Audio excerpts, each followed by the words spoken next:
नमस्कार, आदाब, सत श्री अकाल। तो स्वागत है दोस्तों आप सभी का आपके अपने चैनल बीएसए ट्रिकी क्लासेस में।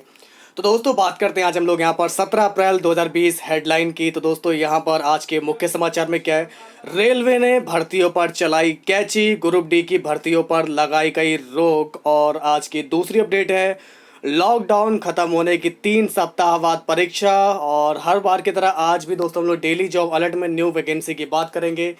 परीक्षा और रिजल्ट का काम तेज करेगा एसएससी, यूपीपीएससी सहायक अभियोजन अधिकारी 2018 से संबंधित है न्यूज। और यूपी बोर्ड परीक्षा परिणाम 2020 से रिलेटेड क्या है अपडेट, आइए जानते हैं। तो सबसे पहले दोस्तों हम बात करेंगे रेलवे में नई भर्तियां नहीं, बड़े शहरों में टिकट काउंटर बंद होंगे। तो लॉकडाउन के चलते भारी नुकसान की भरपाई के लिए रेलवे कॉस्ट कटिंग यानी कि खर्च में कमी के ट्रैक पर चलने की तैयारी कर रहा है। योजना के मुताबिक रेलवे में ग्रुप डी की नई भर्तियों पर पाबंदी लगेगी। सरप्लस रेल कर्मियों को सेवानिवृत्त किया जाएगा। इसके साथ ही बड़े शहरों के टिकट काउंटर यानी कि पैसेंजर रिजर्वेशन सिस्टम पीआरएस को भी बंद किया जाएगा। रेलवे दस्तावेजों के मुताबिक बुकिंग क्लर्क, सुपरवाइजर, टीटीई ठीक है ना, कैडर का समायोजन जो है किया जाएगा। तो कॉस्ट कटिंग पर विचार के बारे में आपको बता दें, रेलवे मंत्रालय के दस्तावेजों के मुताबिक लॉकडाउन से होने वाले दुष्प्रभावों को कम करने के लिए 17 जोनल रेलवे से कॉस्ट कटिंग पर विचार विमर्श किया जा रहा है। इसमें प्रमुख सुझावों में रेलवे की ग्रुप डी की नई भर्तियों को पूरी तरीके से रोक लगाना है। चपरासी को से लेकर गैंगमैन, ट्रैकमैन, पॉइंटमैन आदि सब कुछ इसमें शामिल है। ओके, तो मैं आपको दोस्तों बता दूं, रेलवे दस्तावेजों के मुताबिक booking clerk, supervisor, TET cadre का संयोजन करने की तैयारी है। तो रेलवे में अब नई भर्तियां नहीं और बड़े शहरों में टिकट काउंटर बंद होंगी। ठीक है, तो लॉकडाउन के चलते भारी नुकसान की, जैसा कि मैंने आपको बताया, ये इस पेपर में भी आपको दिया गया है। तो पीआरएस को बंद किया गया है। रेलवे दस्तावेजों के मुताबिक booking clerk, supervisor, TTE cadre का संयोजन किया गया है। ठीक है, तो पूरी जानकारी दोस्तों आप लोग यहाँ पर देख सकते हैं किस तरीके से जो है दोस्तों यहाँ पर आपको बताया जा रहा है दोस्तों। ठीक है ना, और ट्रैकमैन से लेकर आप लोग का जो है गैंगमैन, ट्रैकमैन, पॉइंटमैन, चपरासी सब कुछ इसमें शामिल है। तो रेलवे की ग्रुप डी की नई भर्तियों में पूरी तरीके से रोक लगाना है फिलहाल यहाँ पर जो बताया गया है। बाकी अगर कोई भी अदर अपडेट आएगी तो आपको बता दिया जाएगा। अभी सिर्फ और सिर्फ यहाँ पर इतनी अपडेट दी गई है। ठीक है, चलिए इसके दोस्तों बात करते हैं सीबीएसई बोर्ड परीक्षा को लेकर असमंजस में छात्रों के अगर देखें पॉइंट ऑफ व्यू से, तो सीबीएसई की परीक्षा को लेकर छात्र सारे असमंजस में, क्योंकि सीबीएसई यानी कि केंद्रीय माध्यमिक शिक्षा बोर्ड से 10वीं और 12वीं की परीक्षा देने वाले लाखों विद्यार्थियों को अब अपनी बची परीक्षाओं को लेकर चिंता है। लॉकडाउन के बढ़ने के बाद अब उनके मन में असमंजस है कि बोर्ड शेष विषयों की परीक्षा लेगा या नहीं। ज्ञात हो कि बोर्ड ने पहले लॉकडाउन की घोषणा के बाद ही निर्देश जारी करके केवल कुछ प्रमुख विषयों की ही परीक्षा कराने की बात कही थी। हालांकि बोर्ड ने इसकी तिथि घोषित नहीं की है। अब जब दोबारा लॉकडाउन बढ़ गया है तो ना केवल छात्र बल्कि उनके अभिभावक को भी इस बात की चिंता हो रही है कि परीक्षा देरी होने से के बाद उनके परिणाम में देरी होने की आशंका है। बोर्ड ने समय समय पर हुए बदलावों के बारे में छात्रों को बताते हुए यह भी कहा कि सीबीएसई की आधिकारिक यानी कि ऑफिशियल वेबसाइट कोई सूचनाओं को ही प्रमाणिक माने। जानकारी के अनुसार बोर्ड इस बाबत जल्द ही निर्णय लेगा और इसकी सूचना जारी करेगा। बोर्ड की जनसंपर्क अधिकारी के मुताबिक यदि कोई निर्णय होगा तो उसे तुरंत शेयर किया जाएगा। फिलहाल जो भी अपडेट आएगी मैं भी आपको इन्फॉर्म करूंगा, तो हमारे साथ जुड़े रहिए आप लोग। अब बात करते हैं लॉकडाउन खत्म होने के 3 सप्ताह बाद परीक्षा, जुलाई में रिजल्ट। तो सत्र नियमित करने के लिए ग्रीष्म और शीतकालीन अवकाश में कटौती। लॉकडाउन खत्म होने के 3 सप्ताह के बाद उच्च शिक्षा और प्राविधिक शिक्षा और व्यावसायिक शिक्षा की बाकी जो एग्जाम जो चल रहे थे बाकी रह गए। वही जून के अंतिम व जुलाई के प्रथम सप्ताह में रिजल्ट आएगा। गुरुवार को जो आप लोग के उप मुख्यमंत्री हैं डॉक्टर दिनेश शर्मा, इनकी अध्यक्षता में हुई शिक्षा कमेटी की बैठक में यह फैसला लिया गया। डॉक्टर शर्मा ने यहाँ पर प्राथमिकता के आधार पर विश्वविद्यालय व डिग्री कॉलेज में बीए, बीएससी, बीकॉम सहित अन्य सभी परीक्षाओं की बाकी परीक्षाएं कराने को कहा। इसी तरीके से प्राविधिक शिक्षा विभाग द्वारा संचालित इंजीनियरिंग कॉलेज में बीटेक, बीफॉर्म, बीआर्क सहित विभिन्न पाठ्यक्रमों में बाकी शिक्षाएं और व्यावसायिक शिक्षा विभाग द्वारा संचालित राजकीय व निजी औद्योगिक प्रशिक्षण संस्थानों की डिप्लोमा पाठ्यक्रमों की बाकी परीक्षाएं भी कराई जाए। तो वहीं सत्र नियमित रखने के लिए ग्रीष्मकालीन अवकाश और शीतकालीन अवकाश में भी कटौती की जाएगी। इसके अलावा आपको बता दें, सत्र को नियमित रखने के लिए क्लासरूम टीचिंग की अवधि बढ़ाई जाएगी। गुरुवार को उप मुख्यमंत्री ने विधान भवन स्थित अपने कार्यालय में शिक्षा कमेटी की बैठक कर और विभाग अपने अलग अलग शैक्षिक चरण बनाएगा और इसके माध्यम से स्टूडेंट्स को पढ़ाई कराई जाएगी। ओके, तो डॉक्टर एपीजे अब्दुल कलाम प्राविधिक विश्वविद्यालय के कुलपति प्रो विनय कुमार पाठक की अध्यक्षता में एक कमेटी का गठन किया गया। इस कमेटी में महानिदेशक बेसिक शिक्षा विजय किरण आनंद, विशेष सचिव माध्यमिक शिक्षा राजेश कुमार, विशेष सचिव उच्च शिक्षा मनोज कुमार व विशेष सचिव व्यावसायिक शिक्षा सुनील चौधरी को सदस्य बनाया गया। तो कमेटी जो है 1 वीक के अंदर ही अपनी रिपोर्ट प्रस्तुत करेगी। और प्राविधिक शिक्षा विभाग मंत्री कमल रानी वरुण ने बैठक में बताया कि अभी तक इंजीनियरिंग कॉलेज में 65% कोर्स ऑनलाइन पढ़ाया जा चुका है। 2470 लेक्चर्स ऑनलाइन प्लेटफॉर्म पर उपलब्ध कराए गए हैं। बेसिक शिक्षा मंत्री सतीश चंद्र द्विवेदी ने बताया कि प्राइमरी स्कूलों में दीक्षा पोर्टल, दूरदर्शन, आकाशवाणी व मोबाइल ऐप से पढ़ाई कराई जा रही है। ठीक है, तो आप लोग यहाँ पर देख सकते हैं। और एक तरफ दोस्तों यहाँ पर दिया गया कि जल्द शुरू होगा यूपी बोर्ड कॉपी का मूल्यांकन। जितने भी दोस्तों आप लोग की परीक्षाओं से रिलेटेड अपडेट होंगी, आपको बीएसए ट्रिकी क्लासेस मिलती रहेंगी। तो यूपी बोर्ड की जो हाई स्कूल इंटर की जो परीक्षाओं की कॉपियां हैं, इनका मूल्यांकन शारीरिक दूरी के नियमों की कड़ाई से पालन से शुरू करवाया जाएगा। फिलहाल दोस्तों आपको मैं बता दूं, यहाँ से मूल्यांकन केंद्रों पर मास्क, ग्लव्स, सैनिटाइजर की पर्याप्त व्यवस्था किए जाने के निर्देश उप मुख्यमंत्री डॉक्टर दिनेश शर्मा ने अधिकारियों को दिए हैं।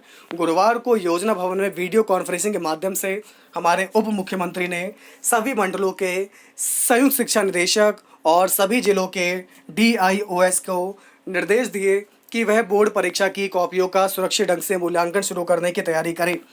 जिला प्रशासन से संपर्क कर मूल्यांकन की ड्यूटी में लगाए जाने वाले शिक्षकों के विशेष पास बनाए जाए ताकि उन्हें आवागमन में कोई दिक्कत ना हो। मूल्यांकन कार्य कब से शुरू होगा, इसकी घोषणा फिलहाल 20 अप्रैल से की जाएगी। तो आपको मालूम चल जाएगा कि दोस्तों कब से कार्य शुरू होगा। 20 अप्रैल को। तो 20 अप्रैल शुरू हो रही व्हाट्सएप वर्चुअल क्लास, ठीक है ना। पुख्ता निगरानी करने के निर्देश भी अधिकारियों को दिए गए। अब बात करेंगे दोस्तों पूरे दिन की लेटेस्ट जॉब अलर्ट में। तो कौन कौन सी न्यू वैकेंसी को लेकर अपडेट आई है। Hindustan shipyard limited SSL 51 supervisor व अन्य पद है। लास्ट डेट है 30 अप्रैल 2020। शैक्षिक योग्यता किसी मान्यता प्राप्त बोर्ड, विश्वविद्यालय, संस्थान से 10वीं ग्रेजुएट, डिप्लोमा या समकक्ष योग्यता। पदों के अनुसार अलग अलग है। अधिक जानकारी के लिए आप लोग चाहे तो hslvijec.in पर विजिट कर सकते हैं। दूसरी वैकेंसी की दोस्तों बात करते हैं। Map IT 166 district e governance manager और अन्य पद खाली हैं। लास्ट डेट अप्लाई करने की 20 अप्रैल 2020। शैक्षिक योग्यता किसी मान्यता प्राप्त विश्वविद्यालय, संस्थान से ग्रेजुएट, पोस्ट ग्रेजुएट या समकक्ष योग्यता। और अधिक जानकारी के लिए आप लोग ऑफिशियल वेबसाइट पर mapit.gov.in पर जाकर विजिट कर सकते हैं। अब बात करते हैं यहाँ पर जिपमर की 53 प्रोफेसर व अन्य यहाँ पर जो है पद खाली हैं। और मैंने पहले बता दें कि 27 अप्रैल लास्ट डेट है। और किसी मान्यता प्राप्त विश्वविद्यालय, संस्थान से ग्रेजुएट, पोस्ट ग्रेजुएट या समकक्ष योग्यता वाले इसके लिए आवेदन कर सकते हैं। अधिक जानकारी के लिए आप लोग दोस्तों jipmer.edu.in पर विजिट कर सकते हैं। इसके बाद दोस्तों बात करते हैं HPCL और HRL में 72 इंजीनियरिंग व अन्य पद खाली हैं और जिसकी लास्ट डेट अप्लाई करने की 24 अप्रैल 2020। शैक्षिक योग्यता की बात करें तो किसी मान्यता प्राप्त विश्वविद्यालय, संस्थान से ग्रेजुएट या फिर समकक्ष योग्यता। अधिक जानकारी के लिए आप लोग HRRL.in पर विजिट कर सकते हैं। अब दोस्तों बात करेंगे SSC की। देखिए SSC से रिलेटेड क्या अपडेट आई है, मैं आपको डेली बता रहा हूँ। हमारे साथ जुड़े रहिए ताकि आपको हर दिन एग्जाम से रिलेटेड अपडेट मिलते रहे। लॉकडाउन के बाद परीक्षा व रिजल्ट का काम तेज करेगा SSC। तो दोस्तों राज्य ब्यूरो प्रयागराज से न्यूज आ रही है कि लॉकडाउन के कारण स्थगित हुई परीक्षाओं व रिजल्ट को पटरी पर लाने के लिए SSC युद्ध स्तर पर काम शुरू करेगा। अगर 4 मई को लॉकडाउन खत्म हो जाता है तो लंबित परीक्षाओं का व रिजल्ट का काम शीघ्र पूरा हो जाएगा और इसके लिए क्षेत्रीय अधिकारियों को जरूरी दिशा निर्देश जारी कर दिए। इसमें तय किया गया है कि तारीखों में बदलाव करते हुए उन्हें शीघ्र पूर्ण कराया जाएगा। वहीं मई के बाद की परीक्षाओं को उनकी तय तारीख में कराने का प्रयास किया जाएगा। इसके तहत CHSL 10+2 स्तरीय परीक्षा Tier 1 2019, junior engineer paper first परीक्षा 2019, स्टेनोग्राफर ग्रेड C और D परीक्षा 2019 और skill test combined higher secondary level परीक्षा 2018 को 3 मई के बाद नई तारीख पर पूरा किया जाएगा। इसकी सूचना आपको वेबसाइट के जरिए अभ्यर्थियों को दी जाएगी। फिलहाल हमारे से जुड़े रहिएगा, हम भी आपको इसकी अपडेट दे देंगे अगर मुझे कोई इन्फॉर्मेशन मिलेगी। और दोस्तों ये आप लोग देख सकते हैं, जल्द शुरू होगा यूपी बोर्ड कॉपियों का मूल्यांकन। तो दोस्तों जैसा कि मैंने अभी आपको बताया, मूल्यांकन की दोस्तों पूरी तैयारी की जा चुकी है और 20 अप्रैल से इसकी घोषणा की जाएगी। और इसके अलावा जो 9th और 11th के जो छात्र हैं, ठीक है ना, तो प्रोन्नत हुए छात्र छात्राओं का ऑनलाइन पंजीकरण शुरू किया जाए। डॉक्टर दिनेश शर्मा ने राजकीय व सरकारी सहायता प्राप्त माध्यमिक स्कूलों में 20 अप्रैल से शुरू हो रही व्हाट्सएप वर्चुअल क्लास की पुख्ता निगरानी करने के निर्देश अधिकारियों को दिए हैं और पढ़ाई सुबह 8 बजे से दोपहर 2 बजे के बीच करवाई जाएगी। ठीक है, और ये है दोस्तों आज आपका यूपीपीएससी संघ लोक सेवा आयोग से क्या अपडेट आई है आपको बता दें। सहायक अभियंता भर्ती परीक्षा पर असमंजस, लॉकडाउन के बढ़ने के कारण इस परीक्षा के भी टलने के आसार। एक तरफ बीईओ का भी एग्जाम दोस्तों आपका कैंसिल हुआ, और भी मैंने यूपीपीएससी की दोस्तों यहाँ पर प्री के एग्जाम के बारे में बात करी। अब मैं बात करने वाला हूँ लॉकडाउन बढ़ने के कारण सम्मिलित राज्य अभियंत्रण सेवा सामान्य चयन विशेष परीक्षा 2019 के तहत सहायक अभियंता भर्ती को लेकर भी उपापोह की स्थिति बनी हुई है। और उत्तर प्रदेश लोक सेवा आयोग के कैलेंडर में यह परीक्षा 7 जून को प्रस्तावित है, लेकिन अब इसके भी टलने के आसार नजर आ रहे हैं। यह परीक्षा दोस्तों जो है 7 साल बाद होने जा रही थी। पिछले दोस्तों यहाँ पर देख सकते हैं आप लोग 4 वर्ष 2000, ठीक है दोस्तों, पिछले वर्ष 2013 में सम्मिलित राज्य अभियंत्रण सेवा परीक्षा के तहत सहायक अभियंता और अवर अभियंता के पदों पर भर्ती के लिए विज्ञापन जारी किया गया था और यह भर्ती जो है दोस्तों यहाँ पर 6 साल बाद पूरी हुई है। हालांकि इस बार केवल सहायक अभियंता के पदों पर भर्ती के लिए विज्ञापन जारी किया गया है। इसके तहत सहायक अभियंता के सामान्य चयन के 692 पद हैं और विशेष चयन के 20 पदों पर भर्ती होनी है। यह भर्ती सिंचाई विभाग, लघु सिंचाई विभाग, ग्रामीण अभियंत्रण विभाग, लोक निर्माण विभाग, मंडी परिषद, आवास और शहरी नियोजन, नगर विकास विभाग, चिकित्सा विभाग, पंचायती राज विभाग, कृषि विभाग, सिंचाई और जल विभाग, ठीक है ना, ऊर्जा विभाग, श्रम विभाग में होनी है। तो आपको बता दें इन पदों पर आवेदन की प्रक्रिया पूरी हो चुकी है। आवेदन पिछले साल 30 दिसंबर से शुरू हुए थे, जिनकी अंतिम तिथि इस साल 30 जनवरी निर्धारित की गई थी, लेकिन लॉकडाउन के कारण आयोग ने सभी कामकाज जो है ठप पड़े हुए हैं और लॉकडाउन के बाद आयोग को पेपर सेटिंग के निर्धारण, प्रवेश पत्र जारी करने की प्रक्रिया समेत परीक्षाओं से संबंधित कई औपचारिक तय पूरी करनी होंगी। यह भी तय नहीं है कि लॉकडाउन पूरा होने के बाद भी सोशल डिस्टेंसिंग को लेकर तमाम प्रतिबंध हटेंगे या फिर नहीं। तो इन परिस्थितियों में 7 जून को प्रस्तावित सहायक अभियंता भर्ती परीक्षा के आयोजन को लेकर, ठीक है, यहाँ से ऊहापोह की स्थिति बनी हुई है। तो एग्ज़ाम देखते हैं दोस्तों, होता है कैंसिल हो जाएगा, फिलहाल तो कैंसिल ही होना चाहिए इसको भी, ठीक है ना, जब तक सामान्य स्थितियाँ नहीं हो जाती हैं। तो लगभग जो है जितने भी परीक्षाएँ एग्ज़ाम है कैंसिल हो चुके हैं और जो भी मुझे इन्फॉर्मेशन मिलती रहेगी मैं डेली बेस पर आपको अपडेट देता रहूँगा। तो फिर मिलते हैं दोस्तों कुछ ऐसे ही, कल मैं कुछ और लेटेस्ट अपडेट के साथ मिलूंगा आप लोगों से। तो बने रहिए दोस्तों आप लोग आपके अपने चैनल BSA ट्रिकी क्लासेस में। तब तक ये दोस्तों नमस्कार।